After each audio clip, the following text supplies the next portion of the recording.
Hello guys, welcome back to my channel. It's me, your Trisha, and today is the first episode of আজকে makeup কালকে makeup. এই সিরিজে আমি তোমাদেরকে আমার লাইফের কিছু কিছু শর্ট এবং মিস্টিরিয়াস স্টোরিজ বলবো এবং তার সাথে আমি একটা করে মেকআপ লুক দেখাবো। তো আজকে মেকআপ লুক এটা, এন্ড আমি আজকে বলবো আমার লাইফের ফার্স্ট লাভ স্টোরি এন্ড সেখানে মেকআপ কিভাবে এলো সেটাই। তো এই লুকটা দেখার জন্য কন্টিনিউ, ফুল ভিডিওটা অবশ্যই দেখবে কিন্তু। অলরেডি প্রাইমার লাগিয়ে রেখেছি, আমি ওটা শুট করতে ভুলে গেছিলাম বাই মিস্টেক। সো প্রাইমার আমার লাগানো হয়ে গেছে, আমি এবার ডাইরেক্ট ফাউন্ডেশন লাগাবো হচ্ছে মেবেলিনের 230 শেড। এবার এটা আমি একটু জুগার লাগিয়েছি বিকজ এটা প্রায় শেষের মুখে, সো আমি এটাকে জুগার লাগিয়ে ইউজ করছি। আমি লাস্ট কয়েকদিন ধরে তাই করছি, জুগার লাগিয়ে ইউজ। সো তোমরাও তাই এরকম জুগার ইউজ করতেই পারো, আমি নিজে করি। ডট ডট করে হচ্ছে স্কিনে পুরো ফাউন্ডেশনটা দিয়ে নেবে, যা আছে ফাউন্ডেশন তাই আমি ইউজ করছি।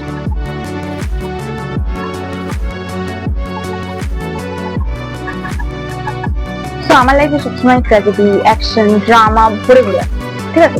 ছোটখাটো জিনিস করতে গেলে সেখানে ড্রামা স্টার্ট হয়ে যায়।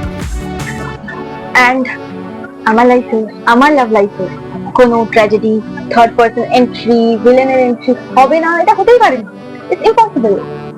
সো আজকে আমি যে স্টোরিটা বলবো সেটা তোমার ফার্স্ট লাভ নিয়ে। আমি যখন ক্লাস 9-এ পড়ি, ক্লাস 9 থেকে সবে 10-এ উঠেছি, তখন ফার্স্ট আমার ওর সাথে দেখা হয়। আর দেখাটাও না লাইক আ মুভি, লিটারালি লাইক আ মুভি। মানে ওই হয় না যে দেখলাম আর এক নজরে ভালো লেগে গেল, লাভ এট ফার্স্ট সাইট, ওরকম ছিল বিষয়টা। আমরা তখন একটা জায়গায় আঁকতাম, আমি আর আমার অনেক বন্ধু ছিল, তো সবাই আমরা একই জায়গায় আঁকতাম। আমি যে দাদার কাছে পড়ি তারই একটা বান্ধবীর কাছে আমরা আঁকতাম। তো তার যে বান্ধবী ছিল সে না মানে ওই আউটসাইড নিয়ে গিয়ে যে আঁকানো বিষয়টা আছে, যে মাঠের মধ্যে নিয়ে গিয়ে বসিয়ে দিল, একটা গাছের সামনে বসিয়ে দিল এন্ড বললো যে এটাই আঁকো। তো সেরকম ছিল বিষয়টা। দেন সো আমাদের দেখাটা হয়েছিল মেনলি মানে একটা মাঠের উপর আমাদেরকে নিয়ে গেছিল ড্রয়িং করাতে। তো সেখানে গিয়ে এরকম ড্রয়িং করতে করতে হট করে আমার পাশের বাড়ি, মানে একদম মাঠটার পাশে যে বাড়িটা, আমি ইউজ করছি হচ্ছে market foundation as a concealer, ঠিক আছে? কারণ এটা খুব হাই কভারেজ।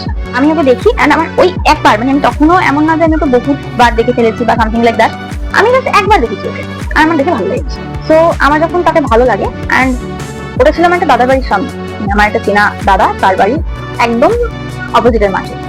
তো আমি কি করেছিলাম, পরের দিন, আমি ওই দিন আর কিছু বলিনি, পরের দিন আমি দাদার বাড়ি যাই, ও দাদার বাড়ি, যে দেখ আমার তোর একটা বন্ধুকে ভালো লেগেছে। অ্যান্ড ও ফার্স্ট ডে জিজ্ঞেস করে কে, অবভিয়াসলি ওটা ন্যাচারাল একটা কোশ্চেন যে কে। তো আমি নামও জানতাম না, এই ছেলেটার নামও জানতাম না, আমার যাকে প্রথমবার ভালো লেগেছে, মাই ফার্স্ট রিলেশনশিপ, আমি নাম পর্যন্ত জানতাম না তার।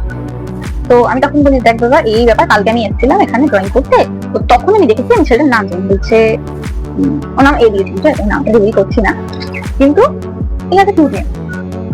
তো ওটা হওয়ার পর আমি যে দাদাকে বললাম যে দেখ আমার প্রতি পছন্দ হয়েছে, তুই কথা বলতে পারবি, মানে তুই কথা এগাতে পারবি কোনোভাবে? হ্যাঁ, তখন অনেক একটা কেন ঠিক আছে তোর জন্য সব, ওই কথাটা কিন্তু সত্যি কথা আমার তখন এত ভালো লেগেছিল, আমি বুঝিনি ওটাই আমার লাইফের সব থেকে খারাপ ডিসিশন হবে। তো ও তারপরে ওর বন্ধুটাকে গিয়ে বললো, ওর বন্ধুটা আমার সাথে কথা বললো, মানে যাকে আমার পছন্দ হয়েছিল সে আমার সাথে কথা বললো, এন্ড কথা বলার পর তারও ভালো লাগলো। এবার তারপরে আমরা নাম্বার এক্সচেঞ্জ করলাম, কথা বলা স্টার্ট হলো। প্রথম 3 মাস মতো ভালোভাবে চলেছে, রিলেটিভ ভালোভাবে চলেছে।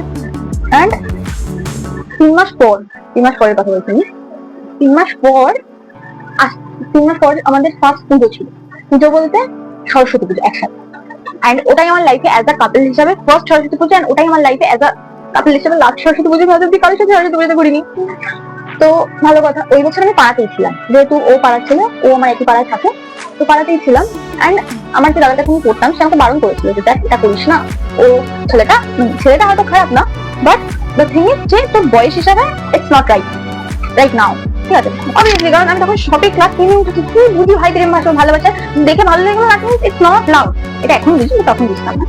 তো তখন কি হয় যে আমার দাদা ওরকম বলে, আমি দাদাকে তার সাথে কথা বলা বন্ধ করে দিই, পড়তে যেতাম, পড়া দিতাম, চলে এর থেকে বেশি মানে কোনো কথাই বলতাম না, কারণ his opposite of my life. আর তখন এটা ভিলেন এতবেলা ফিল ছিল, জানো। তো আফটার সাম টাইম কি হয় যে মানে 3 মাস 6 মাস ভালোভাবে চলছে, কোনো প্রবলেম নেই, লাভ, সারাক্ষণ আমি ফোনে গেজাচ্ছি অল অফ দ্যাট। তো সারাক্ষণ আমি ফোনে কথা করছি, আমি ব্লাশ ইউজ করছি, ব্লাশটা হচ্ছে ক্রিম ক্যান্ডি ফ্রম জুডিও। তো ওটা হওয়ার পর 2-6 মাস মতো মোটামুটি ভালোভাবে চলেছে, কোনো প্রবলেম হয়নি, কোনো ঝগড়া ঝামেলা কিছু নেই জীবনে। আমি রাত রাত বসে আঁকছি, ও আমার সাথে কলে রয়েছে, গেজাচ্ছে, বেশ ভালোই সব করেছে। দেন দ্য টুইস্ট কিভাবে এলো সেটাও বলছি। And the thing is, or Facebook আমার কাছে ছিল না, ঠিক আছে? তো আমি হঠাৎ করে জানি না কেন তখন এই জিনিসটা ছিল যে ফেসবুকে পাসওয়ার্ড দিয়েছে মানে বিশাল বড় ব্যাপার, ইটস সো সিরিয়াস রিলেশন, ঠিক আছে? তো ওর কাছে আমি হট করে আমার কিন্তু আমার বান্ধবী বলে, আমার তখন যে বেস্ট ফ্রেন্ড ছিল, তো সেই বান্ধবী আমাকে বলে যে দেখ, এখন তো সবাই সবার বয়ফ্রেন্ডের পাসওয়ার্ড রাখে, আর বয়ফ্রেন্ডও গার্লফ্রেন্ডের পাসওয়ার্ড রাখে, ঠিক আছে? তো তুই ওর কাছে ওর পাসওয়ার্ডটা চা। আমারও জিনিসটা ভুল মনে হয়নি, কারণ অবভিয়াসলি বয়ফ্রেন্ড গার্লফ্রেন্ড যখন একটা ট্রাস্টের ব্যাপার থাকে, ঠিক আছে, তো চাওয়া ইজ ন্যাচারাল আই থিঙ্ক। তো আমি ওর কাছে ওর ফেসবুকের পাসওয়ার্ড চাই, এন্ড হি ডিনাইড দ্যাট আমি তোকে পাসওয়ার্ড দেবো না। কথাটা শুনে রিলেটটা আমার এত খারাপ লেগেছিল, আমি তখন বলে দিতে পারবো না, আমি লিটারালি রাত রাত কেঁদেছিলাম এই জিনিসটার জন্য। দেন যখন আমাদের 1 বছর কমপ্লিট হয়, 1 বছরের মাথায় গিয়ে ও আমাকে ওর ফেসবুক পাসওয়ার্ড দেয়। ভালো কথা, আমি দেখলাম, চেক করলাম, নাথিং এলস, কিছুই নেই। তো একটা মানে একদম ফার্স্ট লাভে একটা অ্যাটাচমেন্ট হয় না, ওই অ্যাটাচমেন্টটা আমার উপরে তৈরি হয়ে গেল। আর সেটা এমন না যে মানে সিম্পলি অ্যাজ আ থিং তৈরি হয়ে গেছে, এটা সময়ের সাথে তৈরি হয়েছে, অ্যান্ড ও জিনিসটা তৈরি করতে হেল্প করেছে আমার ওর প্রতি অন্ধ হতে। তো এবং তখন আমি সত্যি কথা, তখন এতটা ম্যাচিউর মাইন্ড ছিল না যে আমি এটা বুঝবো যে কে মিথ্যে কথা বলছে আর কে সত্যি কথা বলছে। আমি তখন সত্যি বুঝতাম না, এন্ড আমার মনে হয় যে ওই এতে দাঁড়িয়ে না কেউ বুঝবে না আমার এই জিনিসটা, যতই বলুক না কেন যে এজে মানুষ ম্যাচিউর করতে না, ভাই এজ মানুষ ম্যাচিউর করে না, মানুষের লাইফের যে ধাক্কাগুলো তারা খায় না সেগুলো মানুষকে ম্যাচিউর করে, নট বাই এজ। তো তারপরে 1 বছর কমপ্লিট হয়ে যায়, 1 বছর অ্যানিভার্সারিও পালন করে ওর সাথে। এন্ড তারপরে কি করে না, আমি জানতে পারি, এটা আমি 1 বছর 3 মাস যখন কমপ্লিট হয় আমাদের রিলেশনশিপ, তখন আমি জানতে পারি যে he is cheating on me. And সত্যি কথা বলতে না, এই যে আজকে এত গ্লো আপ, এত মানে কিউট একটা ফেস তোমরা দেখতে পাচ্ছি, এত কনফিডেন্স তখন তো ছিল না আমার মধ্যে, এমনিতেই ছিল না, কারণ আমি ভাবতাম যে আমার থেকে খারাপ দেখতে মেয়ে এই দুনিয়াতে আর একটাও নেই। এটাই আমি সত্যি তখন এটা ভাবতাম। এবং মানে আমার তখন যে দাদার কাছে করতাম, সেই দাদা আমাকে অ্যাওয়্যার করেছিল জিনিসটা আগে থেকে, দেখ এটা কিন্তু হতে পারে। এবার হতে পারে মিনস নট যে হবেই, কিন্তু হতে পারে। আমি কন্ট্রোল ইউজ করছি, তোমরা যে তুমি তোমাদের কাছে যেটা আছে সেই কন্ট্রোল ইউজ করো, বলে না যে এটা ব্লেন্ড করবো কি করে। আমার স্কাল্পটেড ফেসের জন্য আমি এটা করছি, যাতে আমার ফ্যাটটা মানে আমার গালটা তো খোলা খোলা, তো ফ্যাটটাতে বার্ন মনে হয়, আর সবসময় উপরের দিকে ব্লেন্ড করবো। সো যাই হোক না কেন, তো আমি এখন জানতে পারি না, আমার মাথায় আকাশ ভুল করেছিল যে ভাই এটা কি হলো, কারণ আমি তো ভাই তোর সাথে চিট করিনি, so I just should that, ঠিক আছে? আমি যখন সামনে গিয়ে কথাটা জিজ্ঞেস করলাম যে তুই কেন জিনিসটা করেছিস, she just said that you're not that much attractive and you're not like, তখন এই জিনিসগুলো খুব খারাপ লাগবে। আমাকে কথা বলতে যে তুই সেরকম পছন্দ নেই, তাকে আমি চাই, ঠিক আছে? আমার কথাটা এত গায়ে লেগেছিল, রিলি দিতে আমার কথাটা প্রচন্ড গায়ে লেগেছে। মানে গায়ে লাগা জিনিসটা না এখন থেকে বোঝাতে পারবো না এখন হয়তো এই মুহূর্তে দাঁড়িয়ে, বাট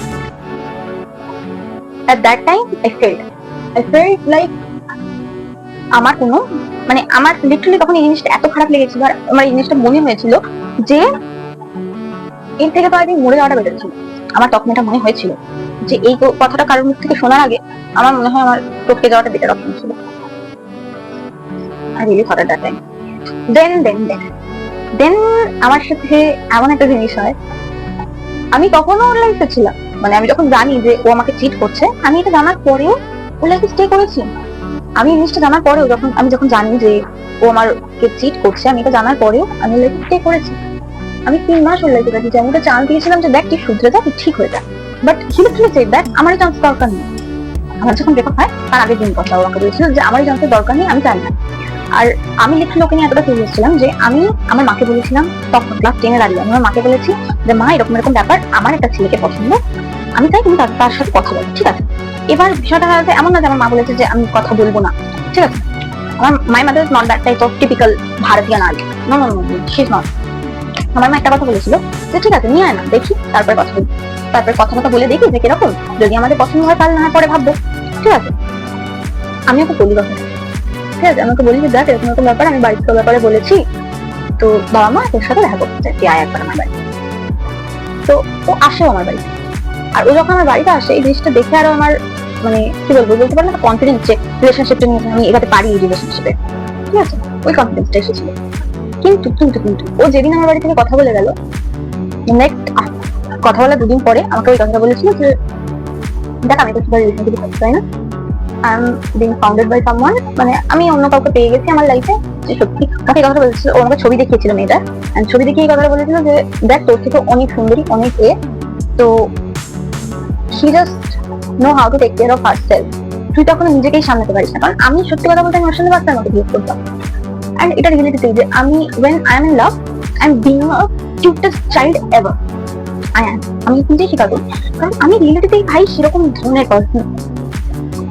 আমি এই প্যালেটটা ইউজ করছি পুরো ব্রাউন এনে, তো আমি সামথিং শিমারের উপর করবো, দেখি করা যায়। ফার্স্টে ক্রিজ লাইনটা করবো, তো take this shade is called Teddy, okay, take this shade, this one. তো তারপরে কি হয় যে আমি ব্রেকআপ করে নিই, এন্ড ব্রেকআপের পরে 3-4 মাস পর্যন্ত আমার কান্না বন্ধ হয়ে যায়।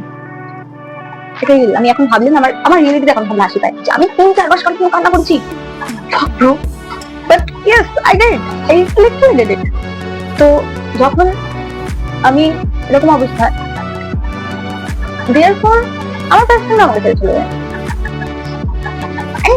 আমার সাথে পরপর এমন জিনিসপত্র হচ্ছিল যেগুলো আমি অ্যাকসেপ্টই করতে পারছি। মানে আমি লিটারালি এটা বলে সবসময় লাইফে যা করি, যা কিছু করি, আমি তার আগে এটা ভাবি যা হবে দেখা যাবে, অ্যাকসেপ্ট যা হবে দেখা। কিন্তু রিয়েলিটিতে যেটা হয় সেটা দেখার মতো হয় না ভাই, মানে আমি ভাবতেও পারবো না এত ওয়ার্স্ট সিচুয়েশন আমার লাইফে চলে আসে। দেন ব্রেকআপ হওয়ার পর আমি লিটারালি মানে মুভ অন টাইপের জিনিসপত্র করতে শুরু করি। জিনকেন কোনো যাইনি না অব্দি, বাট এবার আমি ইউজ করছি এই কালারটার নামটা আমি বলছি প্লিজ, ঠিক আছে, এই যে এইটা। তো মেনলি আমি নিজেকে টাইম দিতে শুরু করি, সেলফ কেয়ারে টাইম দিতে শুরু করি। এবার সত্যি কথা বলতে সেলফ কেয়ার তখন নিয়ে যেতে না আমি বুঝতাম না হোয়াট ইজ সেলফ কেয়ার, আমি রিয়েলিটিতে বুঝলাম না ভাই। তো আমি জানি না তোমরা কি করে জিনিসটা, আমি আঙুল দিয়ে করছি বিকজ আমার ব্রাশটা দিয়ে পিগমেন্টটা সেরকম আসছে না, আমি আঙুল দিয়ে করছি তারপর ব্রাশ দিয়ে ব্লেন্ড করবো। দেন কি হয় যে আমি ভেবেছিলাম যে হয়তো সময়ের সাথে জিনিস চেঞ্জ হয়ে যাবে, আমি অন্য কারো একটু ফল ইন লাভ আবার হতে পারবো। বলো না ভাই, রিয়েলিটিতে হলো না, আমি অন্য কারোর একটু ফল ইন লাভ হতেই পারলাম না সেইভাবে। এখন আমি অ্যাটাচমেন্টে ভয় পাই, রিয়েলিটিতে আমি অ্যাটাচমেন্টে প্রচন্ড ভয় পাই। আর আমার লাইফে রিসেন্ট কয়েকদিনের কথা বলছি, এরকম মানে এমন হচ্ছে মানুষের ক্যারেক্টারিস্টিক চেঞ্জ হয়ে যাচ্ছে, মানুষের কথা চেঞ্জ হয়ে যাচ্ছে, মানুষটার ব্যবহার চেঞ্জ হয়ে যাচ্ছে। And it's not a boyfriend, সেটা কোনো বয়ফ্রেন্ড রয়েছে না, এটা সিম্পল একটা ইম্পর্টেন্ট ভাই কিভাবে চেঞ্জ হয়ে গেল। মানে এখন না সত্যি আমার এটা শুনলে খুব এগারলেসলি লাগে যে কোন দিয়ে বলছে কথা, literally. Then I will take this shade, এটা নিতে পারো, এটা নিতে পারো, আমার মনে হয় এটা বেশি ভালো লাগবে আমার সাথে। তো এটা হচ্ছে র, সেটার নাম হলো raw, and take this shade, and আমি লোয়ার ল্যাশ লাইন লাগাবো। তো তারপরে কি হলো যে আমি সত্যি কথা মুভ অন করতে 1 বছর সময় লেগেছিল। যে আমার রিয়েল লাইফে মুভ অন করতে 1 বছর সময় লেগেছিল। এটা না অনেকেই আজকাল আমার কাছে যখনই শোনে না কেউ বিশ্বাস করতে যে 1 বছর, আজকাল তো 1 বছর কে ওয়েস্ট করে ভাই, বাট আই ডিড যে 1 বছর ফালতু ছেলে পেছনে আমি দিচ্ছি যে even doesn't care about, even doesn't care, সে মানুষের ভাবে পর্যন্ত না ভাই। আমি তার পেছনে টাইম, পেশেন্স, এমপ্যাথি সবকিছু ওয়েস্ট করে চলেছি। আমি আইটা আর কিছু করবো না, আমি গ্লিটার দেবো। আমি using this shade, I think I just saw this shade and this shade, ঠিক আছে, আমি দুটোকে মিসম্যাচ করে দেবো। এই যে গ্লিটারটা ছিল এটার শেড নেম ইজ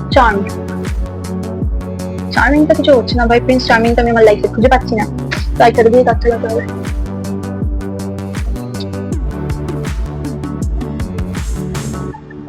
তো এই হলো আমার ছোটখাটো ব্রেকআপের স্টোরি, এটা ছিল ফার্স্ট স্টেপ। এরপরে আর মনে আসবে বিকজ এটা ফার্স্ট এপিসোড বলে আমি খুব ট্রমাটিক্যাল কিছু শোনাইনি, ট্রমাটিক্যাল শুনলে সত্যি সবাই ট্রমাটাইজড হয়ে পড়বে।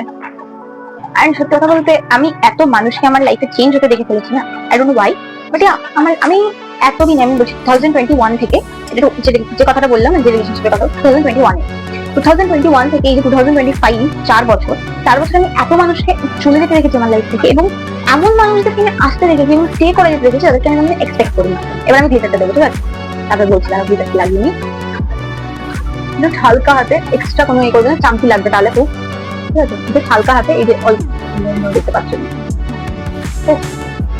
অল্প ড্যাব ড্যাব ড্যাব করে যেটুকু লাগে জাস্ট সেটুকু লাগে দাও। I don't know, but আমার এই গ্লিটার গুলো খুব ভালো লাগে। আমার চোখটা পুরো চকচক করছে। এবার আমি কি করবো, যেখানে একটা সিম্পল পাউডার ব্রাশ, যেটা তুমি মানে আইশ্যাডো, তুমি যে কোনো একটা ব্রাশ নিয়ে নাও যেটা তুমি আইশ্যাডোর জন্য ইউজ করো, টেক ইট অ্যান্ড এক্সট্রা এক্সেসটাকে ছেড়ে দাও। এবার আমি ইউজ করবো হচ্ছে একটা সুইস বিউটি প্যালেট, এর উপরের অংশটা ভেঙে ফেলেছি আমি, এতটাই ভালো মেয়ে আমি, উপরের অংশটা ভেঙে ফেলেছি। তো আমি এখান দিয়ে এই যে কন্ট্রোল শেডটা একদম শেষ হয়ে গেছে, বিকজ আমি প্রচন্ড পরিমাণে কন্ট্রোল শেড ইউজ করি, আমি প্রচুর কন্ট্রোল শেড ইউজ করি।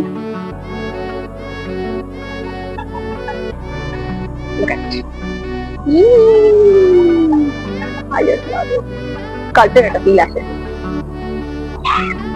আমি না এখানে কন্ট্রোল কিছু দিইনি, তো এখানে জাস্ট পাউডার কন্ট্রোলটা দিয়ে নেবো। এটা নিয়ে মাথায় হালকা করে আই লাভ ইট। এবার আমি এখানে এই ব্লাশ শেডটা নেবো, ব্লাশ শেডটা নিয়ে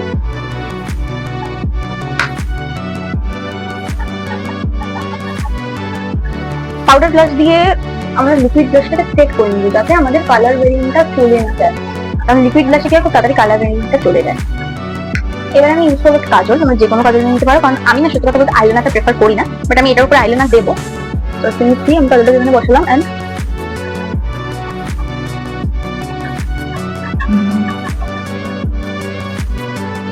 আমি আইলাইনার পরবো, এটা ভেবো না যে আমি আইলাইনার পরবো না, আমি অবশ্যই আইলাইনার পরবো। আমরা আইলাইনার হ্যাঁ তো কেউ না,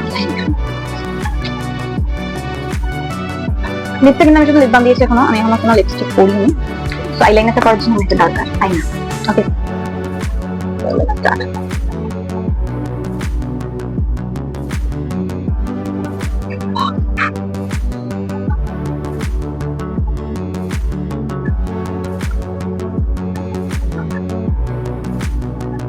আমি এটা কিছু করবো না, কারণ আমার না খুব ঠিক আইলাইনার পছন্দ না।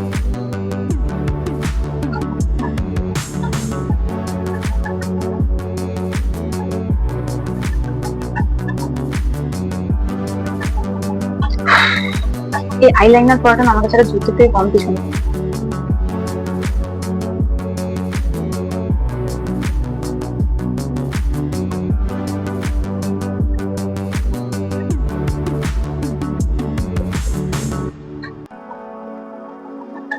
এবার আমি ইনার কর্নারটা করবো, নাহলে কিন্তু ভালো লাগবে না এই আইল্যান্ডটা।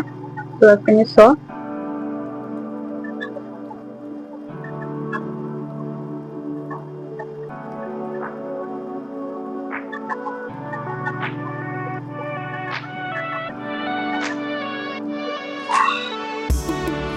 damn good. So এবার আমি ইউজ করবো হাইলাইটার, এটাও সুইস বিউটি হাইলাইটার। আমি এটা আঙুল দিয়ে ইউজ করতেই প্রেফার করি, আমি ব্রাশ দিয়ে আমার পছন্দ হয় না। আর আমি এখন কিন্তু মাস্কারা লাগাইনি, মাস্কারা লাগালেই চোখটা আমার ইনহ্যান্স হয়ে যাবে, তো আমি লাস্ট লাগাবো মাস্কারা।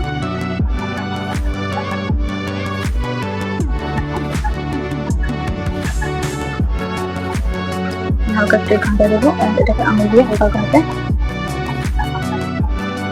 ব্লেন্ড করে দেবো।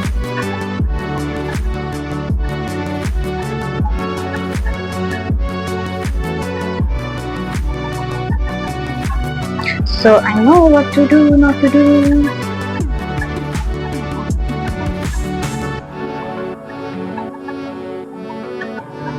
So এটার পরে আমি ইউজ করবো mascara. You can use any mascara. I use the Mars one. It's the best mascara I ever use.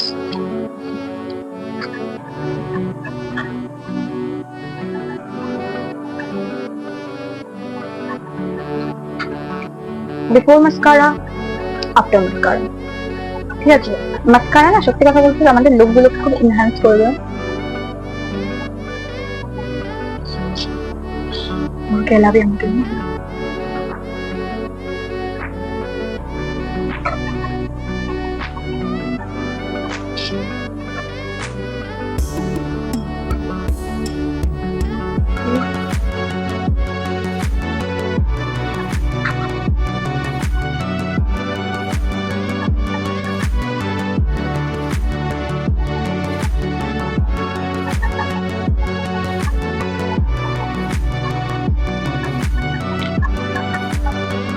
So আমি এবার কি করবো, আমি লিপসটাকে মুছে নেবো। I will take this wipe.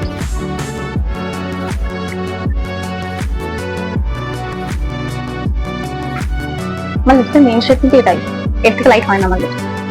তো আমি আজকে লিপস ইউজ করবো ফার্স্টে একটা ডার্ক ব্রাউন লিপ কালার। তোমরা একটা জিনিস যেটা তোমরা চাইলেও না, এই যে গ্লিটারটা আমি উপরে দিয়েছি সেটা চাইলেও স্কিপ করতে পারো, জাস্ট সিম্পল পেস্টেড গ্লিটারও দিতে পারো। কাছে আসছে ভালো করে দেখতে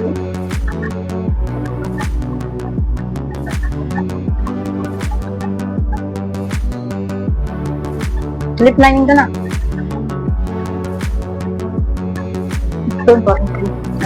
তো আমি ইউজ করছি আজকে lipstick from Zudio and the shade name is Satin Latte. I think you can saw it. Satin Latte BR2. So look at this now.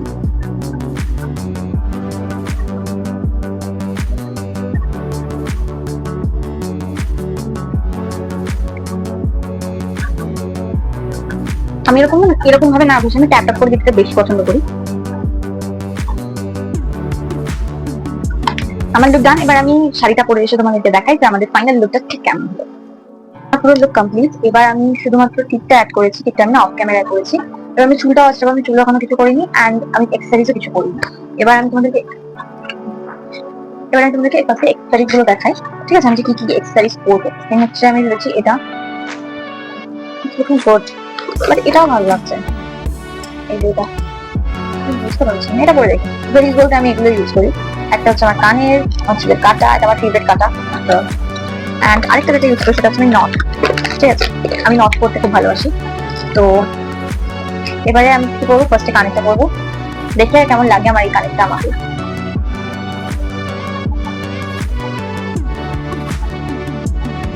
not looking bad. It's not right. It's not looking that much bad. তো এবার আমি চুলটাকে ফার্স্টে খুলবো।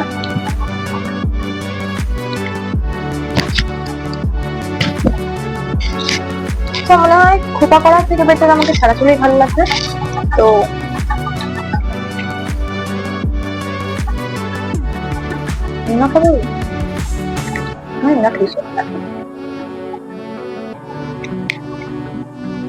Ouch. Here's the final look. For watching, and যারা নতুন আমার video দেখছো তারা প্লিজ আমার চ্যানেলে সাবস্ক্রাইব করে দিও, কারণ তোমাদের একটা সাবস্ক্রিপশন আমার কাছে অনেক বেশি মিন করে। And thank you for your support, and upcoming videos এর জন্য stay tuned. Bye.